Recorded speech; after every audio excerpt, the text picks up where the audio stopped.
Hello, folks. It is Tuesday, January 26th, and welcome to Uplifted. Well, it's hard to believe we're already here in the last week of the month of January, the first week of 2021, and it sure has gone by quickly. Actually, I always look forward to getting through February. I think then I feel comfortable at least to start counting down the days till spring, even though sometimes in March we can get some weather, but it's usually mixed in with some fairly nice weather as spring starts to arrive. I hope you're doing well. We are in the last chapter of Romans, taking time to recognize Paul's commendation of those he served with. And of course, this is not an exhaustive list, but he's mentioning a number of different individuals that were a help to him in the ministry. And just causes me to think how grateful I am to the people that I get to serve and serve with. The many amazing people in our church and the fellow servants, the leadership team at the church, as well as my staff, our deacons, and the list can go on and on. So many different people, our church family that serve so diligently, and then of course many other pastors that I get to serve with and alongside of, and pastor friends of mine, and I'm just very grateful for that, and I think that is something we ought to learn to appreciate, even though no one else out there is just like we are. And I guess I'm very thankful for that, because a lot of the people that I get to serve with have strengths in areas that I'm not strong, and I'm not threatened by those strengths. Actually, those strengths and those abilities help our church and our ability to help people. We're much more effective because of that. And number of my assistant pastors and are very different than I am, and have different strengths. And our leadership team at the church, same thing. And sometimes we have a hard time with people that are different than us, and so I just see what Paul's talking about here, and actually Paul's own story finds that at times he struggled with people who were different than he was.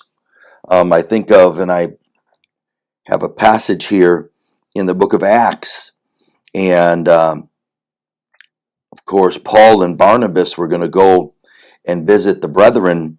It says in chapter number 15, where they had preached the word of the Lord, and to see how they were doing. And Barnabas determined, it says there in verse 37, to take John, whose surname was Mark. But Paul thought it not good to take him with them, who departed from them. And so Paul was struggling, because John Mark, in their journey, had left early, I guess you could say.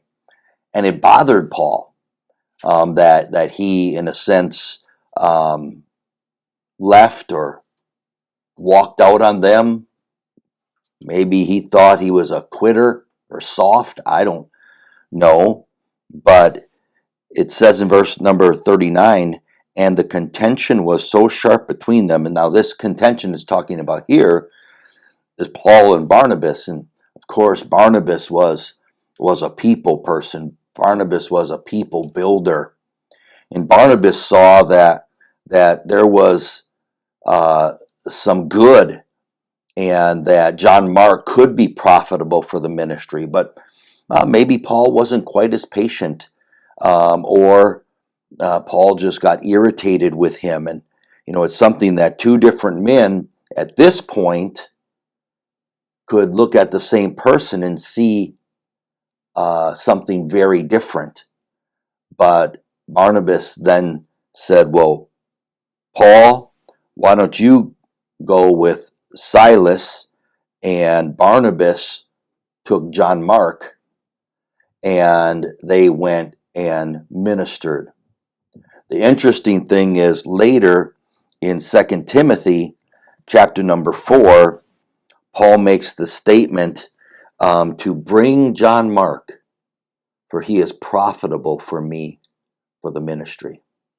So Paul's opinion of Mark changed as Mark matured, Mark grew. But, if it wasn't for a Barnabas, Paul pretty much at this point had written Mark off. It was a Barnabas that continued to build him, grow him, teach him. And Mark continued on and served God and was profitable for the ministry. I'm thankful that somebody saw a little something in me years ago, my pastor, and made a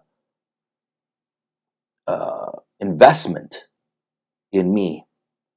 I'll tell you the story on Thursday about what the Lord did there, taking a very young Christian, teenage boy, and a pastor who believed in him. And, the truth is, I want you to know, if I have the privilege of being your pastor and you're watching today, I want you to know your pastor believes in you. But don't you ever forget, we all have a God who believes in us and cheers us on, challenges us, provokes us to reach our potential for his glory. And so I really, chapter number 16, that often I've just sort of almost skimmed over because these individuals that Paul's commending here, but as I thought more about it, what a blessing it is to have people around us and love people and be loved by people. I sure hope today's Bible study uplifted your heart. God bless you, and enjoy the great song that we've picked out. We have labored in the vineyard from dawn till setting sun, counting me forever ready until the Lord shall come. When our work on earth is over and every knee shall bow, I want to meet my Savior with my hand upon the plow. Keep your hand on the gospel plow. On the gospel plow. Heaven shining gold. Heaven shining gold is waiting now. is waiting now. Keep pressing on. Keep pressing on. Don't look back now. Don't look back now. Keep your Keep your hand on the gospel plow.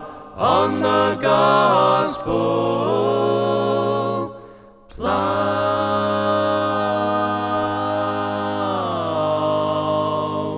We Plow the fields with patience, waiting for the harvest time, sowing seeds of salvation until the laying by. Looking forward to the reaping, we must be steadfast somehow, with our eyes upon the Master and our hand upon the plow. Keep your hand on the gospel plow. on the gospel plow. Heaven shining gold. Heaven shining gold is waiting now. is waiting now. Keep pressing on. Keep pressing on. Don't look back now. Don't look back now. Keep your Keep your hand on the gospel plow. Keep your hand on the gospel plow. on the gospel plow. Heaven shining gold. Heaven shining gold is waiting now. is waiting now. Keep pressing on. Keep pressing on. Don't look back now. Don't look back now. Keep your Keep your hand on the gospel plow. On the gospel